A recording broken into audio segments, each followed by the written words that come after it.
Hello, everyone. I think we're live because it's gone live and you're now broadcasting. For those that don't know me, I am Alex, and I am all things digital, I guess, social media, social selling, digital selling. I like challenging the status quo, if you will. My LinkedIn headline is creating digital curiosity at the moment. Maybe sometimes I feel I'm a bit of a digital misfit at times, but welcome wherever you may be in the world. Let me actually see what's happening in the comments. Feel free to put where you are in the comments and say hello, so I know that people are listening and watching. If you see my eyes go all over the place, it's because I have three screens here, a bit like Star Trek Enterprise. Hi, Lauren from LinkedIn. Good to see you. It's very hot in the UK at the moment. Southeast, we're not built for heat. And when I mean hot, it's like for those in real money, we're looking. Kristen, hi, good to see you from sunny Colorado. It is definitely sunny in the UK. In real money, we're in the high 20s, early 30s, which is kind of nuts for the UK. That's in fake money, that's like 80, 90, I think, in Fahrenheit. But there are predictions that we might tip over 100 degrees on Sunday, Monday, Tuesday next week. And we're not built for the heat, us Brits. Houses here are designed to retain heat because it's normally wet and cold, and we have no air conditioning. So if I've got a shiny forehead, forgive me, it's because I have no air conditioning and I'm sitting in a very warm room, which has been spent warming up all day. Anyway, enough of the temperature, enough of the weather forecast. That's not interesting. You're here to, I believe, learn a little bit about employee advocacy and how does one go about kind of creating an employee advocacy program. Now, there are loads of things. You can go into Google and you can Google start an employee advocacy program. There's loads of reports that you can download. So this is, this is my view of being on the receiving end of it, and also advising organizations on how to go about doing it, and some hints and tips. So it is fundamentally me talking. I will be sharing some stuff towards the end, certainly an aspect on the LinkedIn company page, which certainly for large organizations is now a free kind of tool, I guess. Is it tool the right word to use? But a free piece of access that any employee can go and look at, and then you can see what your colleagues are doing. So employee advocacy. This is nothing new, really. It feels like we're coming full circle again. I remember in my previous life, so 2015, I think, 2014, 2015, if we can cast our memories back that far, we had an employee advocacy program pushed. And hello, Chris, how are you doing from New York? And the key thing in all of this is that there's a number of things, but this, for a lot of people, is actually potentially a change in behavior, a change in thinking about social media. I'm a big proponent of Carol Dweck and mindset theory, and around kind of growth mindset and a fixed mindset. So you really need to look at this in terms of you are potentially working with employees who may not be comfortable about using social media. So it could be LinkedIn, Facebook, Insta, what have you. From a B2B context, it may well be probably LinkedIn and Twitter are going to be your primary platforms, but now we have platforms like TikTok kind of bursting onto the scene. But you have to give consideration that you will have an employee base who will have a view on social media, who will have a view on LinkedIn primarily, probably, possibly Twitter and so on. But how is it used in a business context? So they may be thinking, well, I don't really use LinkedIn. I only use LinkedIn to find a job in a business context. I only ever see kind of really dull, boring corporate content on LinkedIn, which isn't of interest to me. So I'm just not going to engage full stop. So you have to kind of start with that's kind of a negative starting point to start from, but you kind of have to start with that in mind, that you got to answer at an employee level the what's in it for me, which is tricky, right?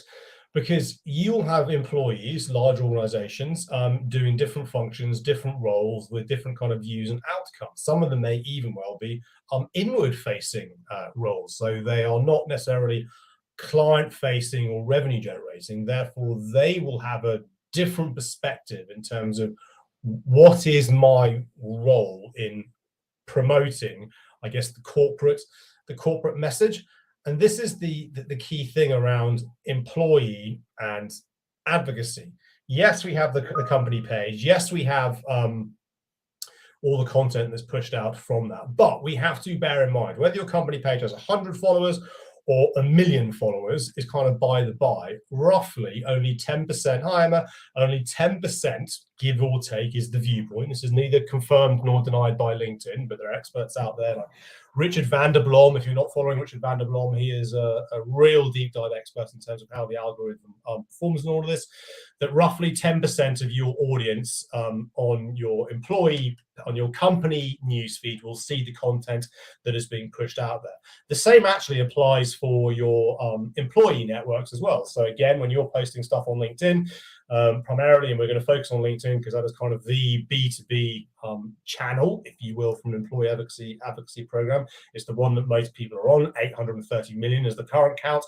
We'll see what Microsoft reports when they report their final year-end results, which has just happened at the end of June. They'll probably get to 900 million. They might be getting close to 1 billion. We shall see. But so if we give that consideration that only 10% of, give or take, of the followers of your company page see what you do, but yes, only 10% of your employees' network see what you do, I'd far rather 100 or 10, 20, 30, 40, 100, 1,000 employees helping amplify that message into their networks.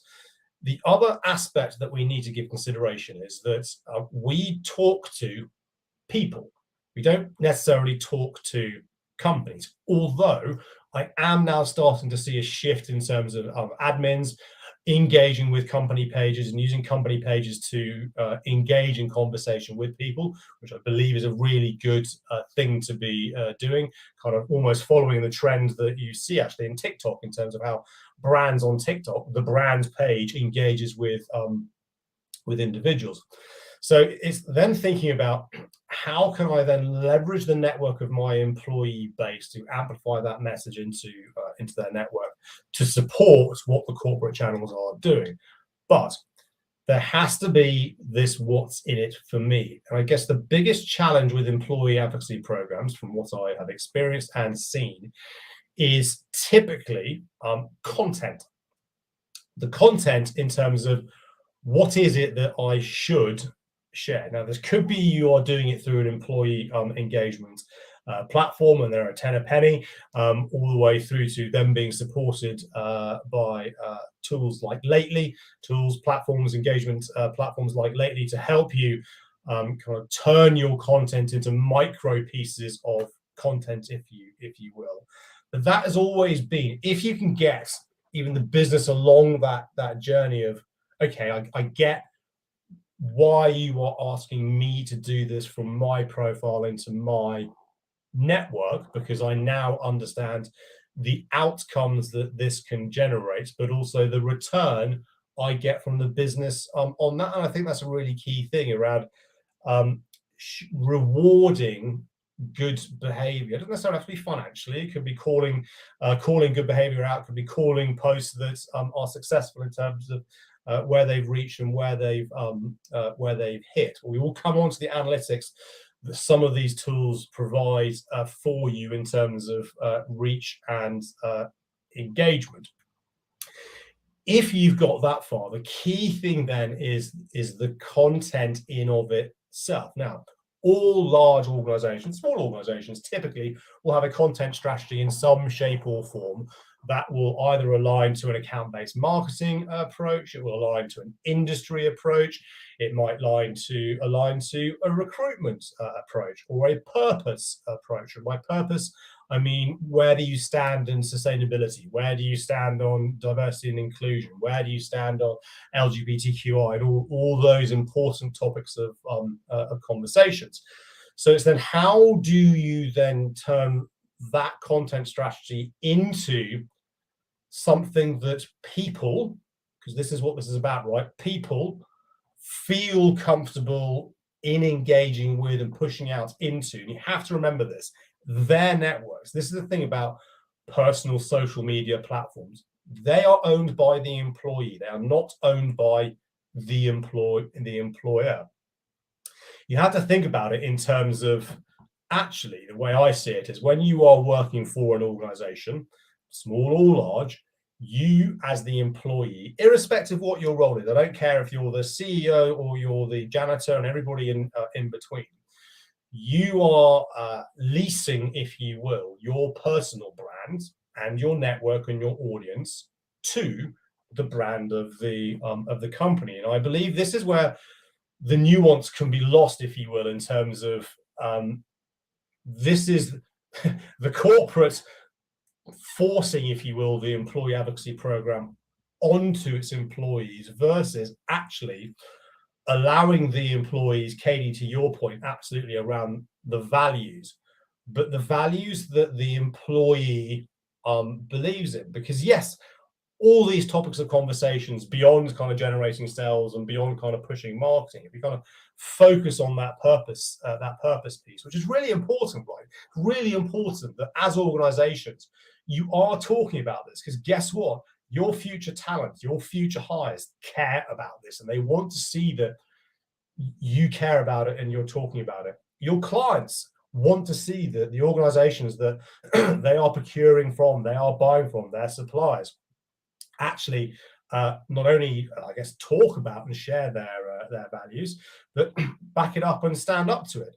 And this is where this subtle balance comes in, I guess, in terms of giving your employees the choice to kind of push the corporate messaging, but push the corporate messaging in a way that they feel comfortable with. But I choose this word carefully because I do feel that it's kind of losing a little sense of what it really means, but authentic, i.e. be or authentic. So all of your employees have influence. Every single person on the planet has influence in some shape or form on their peers, on their people below them, above them, and their network. So how can you help them tap into that influence? And it's what Tim Williams from Onalytica talks about.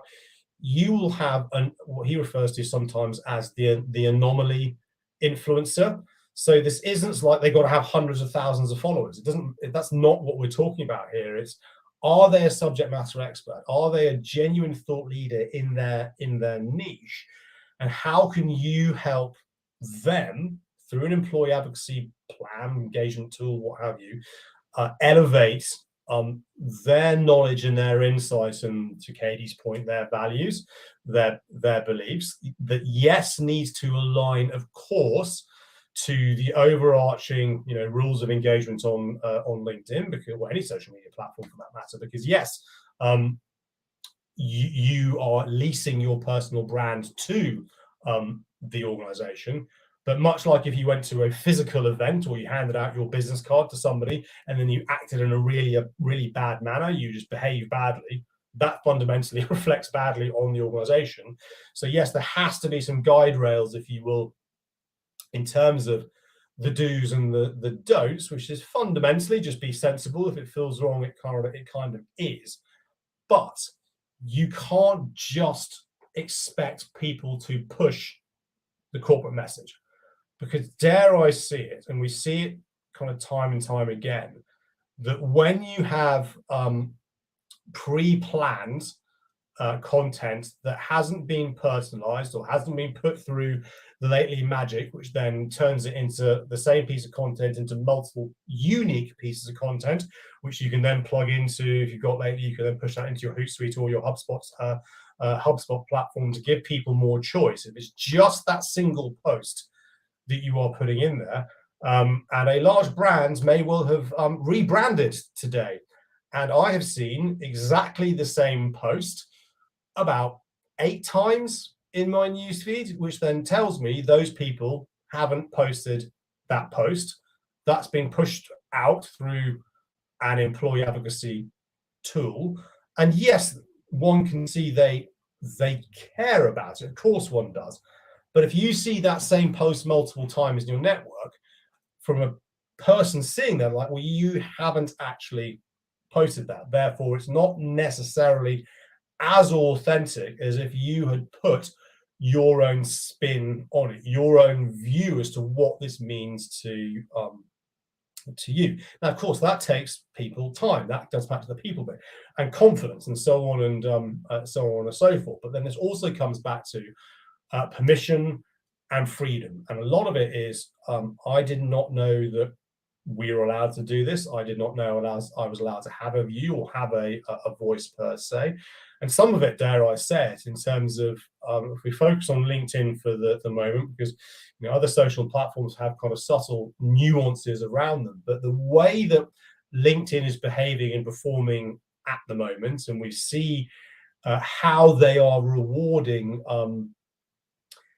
truly authentic, to the most part, content at an employee individual level, that is what is getting pushed. And dare I say it, the majority of the content that I see go viral, and this isn't about going viral, but this is about creating conversation. This is about enabling your employees to be that catalyst, to be the conversation starter, if you will, which will then draw more people to that person, and then by proxy your brand, and then by proxy brand elevation in terms of what you do, how you support, and so on and so forth. That's why, and this is hard. This is really, really, it's hard for small organizations, let alone for large organizations, to do this.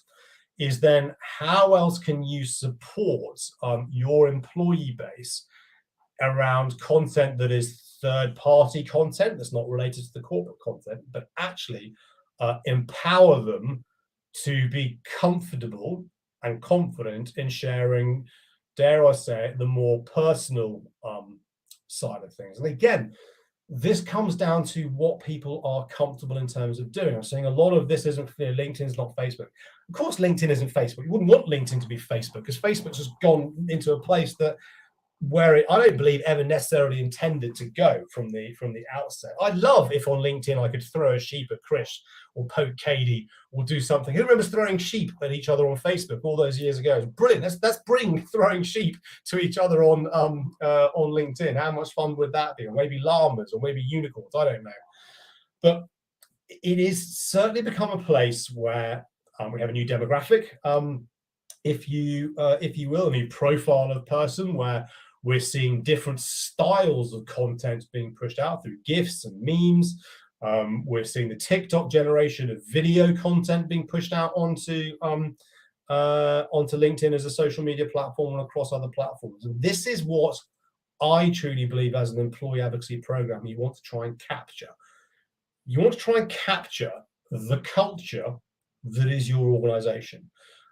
Because that is what makes your organization, right, are the people. And of course, we're seeing some really terrible news at the moment. Kind of in SaaS world, is laying off thousands of people at the moment, and we're putting profits before people, and so on and so forth. Separate conversation to be had around that. But the people are what make your company and make your business, and it is people by people to a certain extent, notwithstanding what we're seeing in terms of the narrative around how sales interacts with all of this. But your employee advocacy program can support all of this. It can support generating net new business. It can support maintaining client relationships. It can support helping you break into new markets. It can support your recruitment strategy. So many different things. But what I will also say, this is not a social media marketing initiative. This is a business initiative. So this has to be led and supported from the top.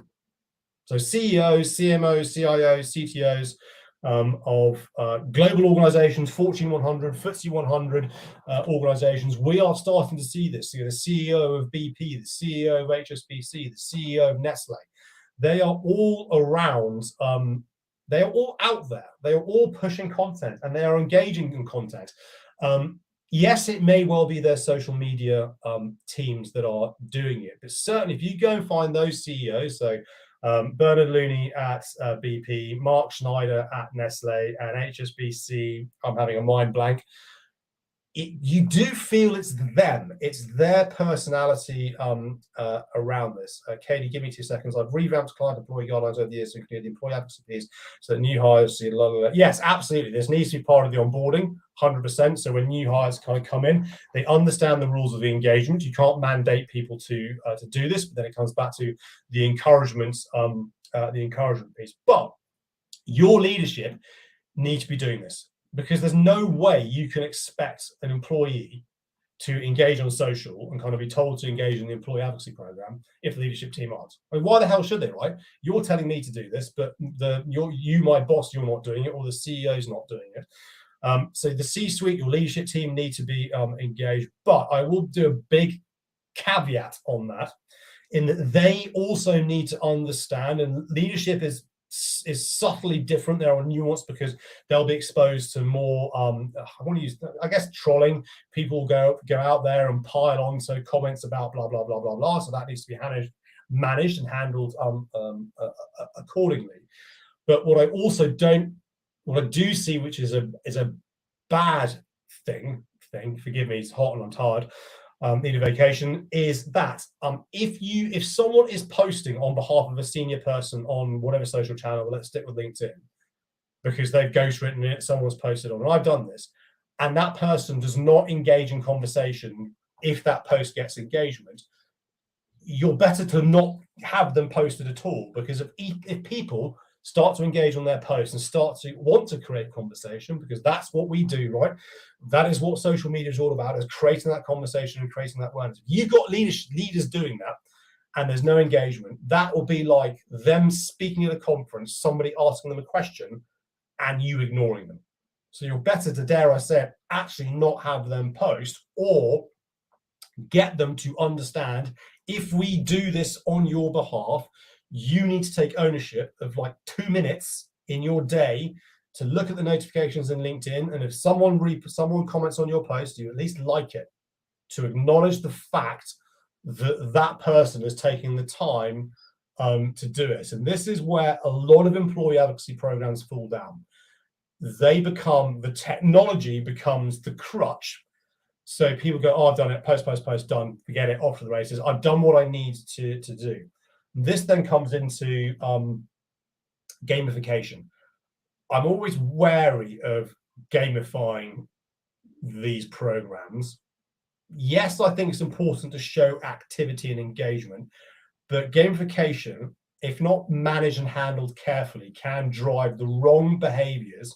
So you have people that are just trying to get to the top of the leaderboard, if you will, and they will then share everything. And that can actually destroy their personal brand and make it really confusing for their audience and their network of influence. What is it that you do? What do you stand for? What is it you're an expert in? There's too much noise. I'm just going to not engage. So you really have to kind of you have to help the employee kind of pick their lane, but then you've got to provide them content to help them stay in their lane, if you will. And if you're not providing that content through your engagement platforms, that's then when these things start to fall by the wayside. And it's also that they don't necessarily have to rely on the engagement platform to be an advocate. They can just go and post organically. They can go and post directly. Now, there's big debate out there. If you post through a third-party platform, LinkedIn suppresses your reach. My view is that's absolute BS. It's because the content that's been pushed through the third-party platform is dull, dry corporate content. It's not personal. It's not driving the conversation that we want. The other piece is then to be careful around success, should I say? And by success, now, if you have a sophisticated, put my teeth back in, marketing kind of platforms, so HubSpots of the world, for example, ad Hootsuites for the world, where you use UTM links, so unique tracking links, to then Anita Vizelli does this at Ericsson really well, so she can then look at which profile is performing, because each profile has a unique link which is associated to them, so you start to use analytics, etc., all good. But if you don't have that and you're relying on the analytics that these tools alone are going, hey, this post got lots of engagements and views and this and that, fine. But I would then go onto that post that has been published through their platform and analyze it. And whilst in the tool, you might well be getting good engagement, thumbs up, actually, if you look at the audience that post is getting in front of, based on the analytics that LinkedIn gives you when you post stuff, if that audience is all your competitors, or it's not the right audience for that person, then fundamentally the metrics that you're being given on the internal tool, if you will, I believe, start to become misleading in terms of what success is. Because yes, you want the visibility, I accept that, and yes, you want eyeballs, and those eyeballs need to be right. And this is the key thing about when you're driving content from an employee perspective. I'm running for time. When you're driving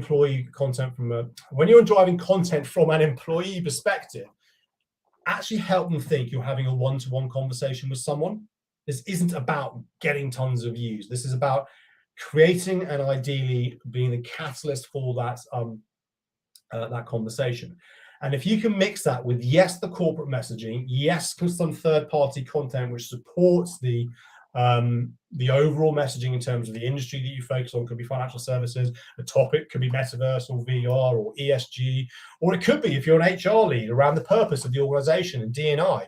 If you're an IT lead, it could be around kind of the latest things you're seeing in technology generally across other IT directors. It comes back to helping that employee understand who do they want to be and what is their is their voice, but then also allowing them to kind of pepper it with kind of that personal post.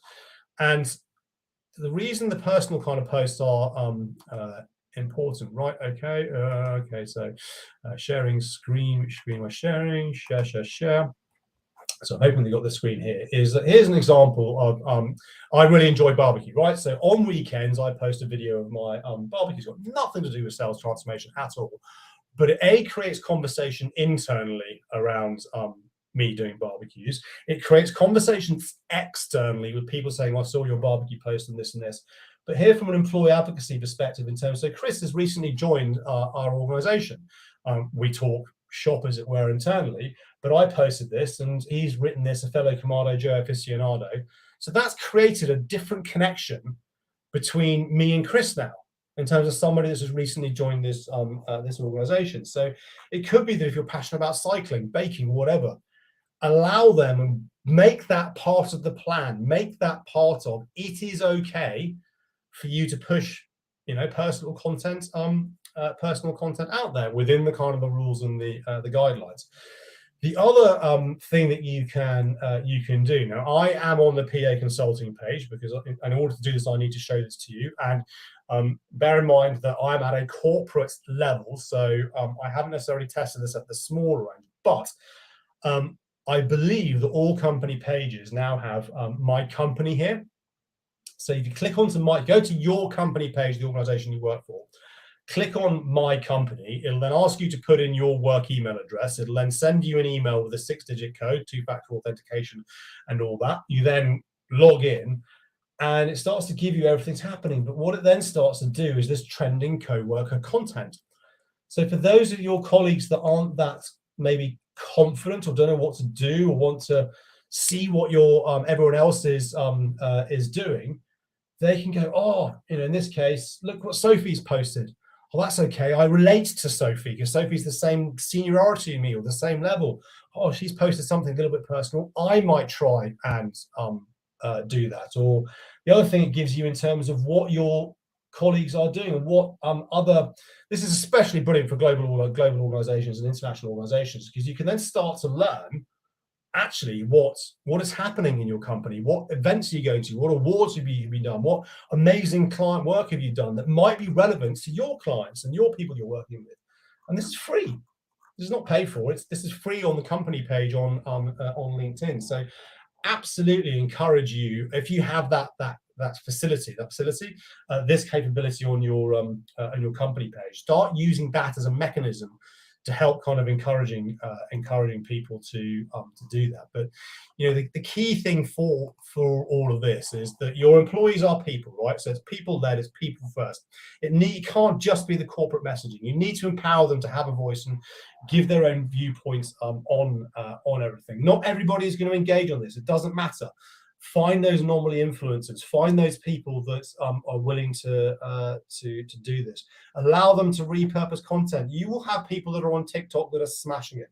Go and find those people that are on TikTok and are smashing it, and let them be advocates. Let them translate their experiences from what they're seeing into TikTok and helping that translate into other social media platforms. Yes, there are technology tools out there to support this. Lately is an incredibly powerful piece of kit to help you actually make your content work harder and give you unique pieces of content, so we're not just seeing the same kind of piece of content time and time again.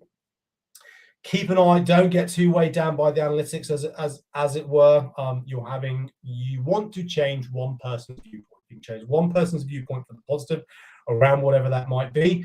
That for me, then it's works. Now imagine if you could activate all of your employee networks to help shift that person's viewpoint multiple times during the course of the day, during the course of the week, during the course of the year. The upside and the impacts can be absolutely enormous. And there I was saying to Lauren, I wasn't sure how much I was going to have to say about this, and we're at the half hour. Feel free to connect with me, follow with me if you want to learn more about what I can do to help. But as ever, thank you so much to the team at Lately for having me on here. I'm now going to have a lie down in a very cold room somewhere because I'm not sure where I'm going to find a cold room, but I'm going to have a lie down in a cold room. As ever, thank you always for everyone tuning in. I really do appreciate it.